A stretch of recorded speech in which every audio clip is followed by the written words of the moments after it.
Halo semuanya, kenalin nama aku Ratu Air Kapsari dari Prodi Ilmu Pemerintahan. Hari ini aku bakal presentasi hasil 5 review jurnal yang telah aku baca. Nah, yang memang jurnal yang aku review ini berkaitan gitu dengan judul penelitian aku.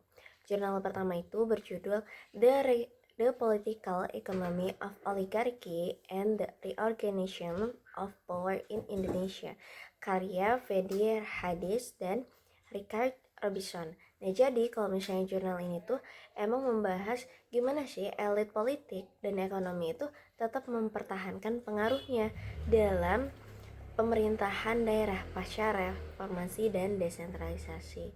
Ternyata hasil penelitiannya pun memang si elit ini masih memiliki pengaruh gitu pasca reformasi dan menunjukkan kalau misalnya elit ini bisa memanfaatkan lewat birokrasi, lewat jabatan yang dia punya dan juga relasi patronase gitu untuk mempertahankan dominasi kekuasaan itu. Kemudian jurnal kedua itu berjudul Elit Lokal, Kekuasaan dan Otonomi Daerah karya Muhammad Ruhul Amin, yang mana penelitian ini tuh ngebahas pengaruh elit lokal dalam pelaksanaan otonomi daerah di Nagari Simabur, Sumatera Barat. Dan hasil penelitiannya pun menunjukkan kalau elit lokal ini memiliki pengaruh besar dalam pengambilan keputusan lewat kedekatan sosial gitu dengan masyarakat setempatnya itu sendiri. Dan juga di sana ternyata praktik patronase itu masih sangat kuat, terutama dalam kebijakan pembangunan gitu yang memang dipengaruhi oleh kepentingan kelompok tertentu, yang mana hal ini relevan dengan penelitian saya. Kemudian jurnal ketiga itu berjudul Pertarungan Elit dalam Politik Lokal karya Abdul Chalik. Nah, penelitian ini tuh menjelaskan kalau otonomi daerah itu membuka peluang yang besar gitu bagi para elit lokal untuk bisa memperkuat pengaruh pengaruh politiknya melalui birokrasi, melalui patronase, dan lain sebagainya. Dan hasil penelitiannya pun menunjukkan kalau pembangunan di sana memang seringkali dipengaruhi oleh kepentingan elit dibandingkan oleh kebutuhan masyarakatnya itu sendiri. Yang mana temuan ini juga mendukung penelitian saya gitu mengenai dominasi elit itu sendiri yang merupakan bagian dari indikator local basism. Lalu jurnal keempat itu berjudul Kontradiksi Struktural dalam Politik Lokal Indonesia Pasca Orde Baru. Ini karya Panji Anugrah Permana.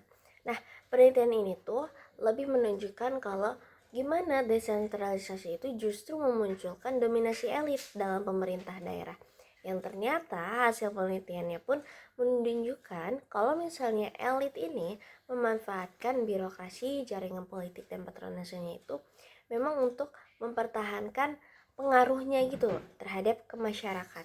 Ya, akibatnya pembangunan daerah itu lebih banyak dipengaruhi oleh kepentingan politik elit lokal gitu dibandingkan kepentingan publiknya itu sendiri. Yang mana ini juga menyoroti lah hubungan antara kekuasaan elit dan proses pembangunan di daerah tersebut. Kemudian jurnal kelima yang saya review yaitu berjudul Kuasa Patronase dan Klientelisme Kepala Desa Gunung Picung, Kecamatan Pamijahan, Kabupaten Bogor pada Pilkada Serentak Kabupaten Bogor tahun 2018, karya Ranti Medita Lestari. Nah, penelitian ini tuh ngebahas mengenai praktik patronase dan klientelisme di dalamnya gitu. Dan memang hasil penelitiannya tuh nunjukin kalau kepala desa ini mereka memanfaatkan kekuasaan yang mereka punya gitu untuk bisa membangun loyalitas politik kepada masyarakat lewat distribusi bantuan yang ada, kemudian juga sumber daya yang seringkali dipengaruhi gitu oleh kepentingan politik tertentu. Nah, dari kelima jurnal yang memang saya sudah baca dapat disimpulkan bahwasannya praktik-praktik seperti dominasi elit, kemudian kontrol elit terhadap kebijakan, kemudian patronase dan sebagainya ini masih memiliki pengaruh yang sangat amat kuat lah dalam praktik politik di Indonesia. Oleh karena itu, kelima jurnal tadi menjadi landasan penting bagi penelitian saya yang memang berjudul Politisasi Pembangunan di Kabupaten Lebak, Studi Etnografi, Praktik Dominasi Elit PUPR dalam distribusi proyek perspektif lokal Basisem. Sekian, terima kasih. Wassalamualaikum warahmatullahi wabarakatuh.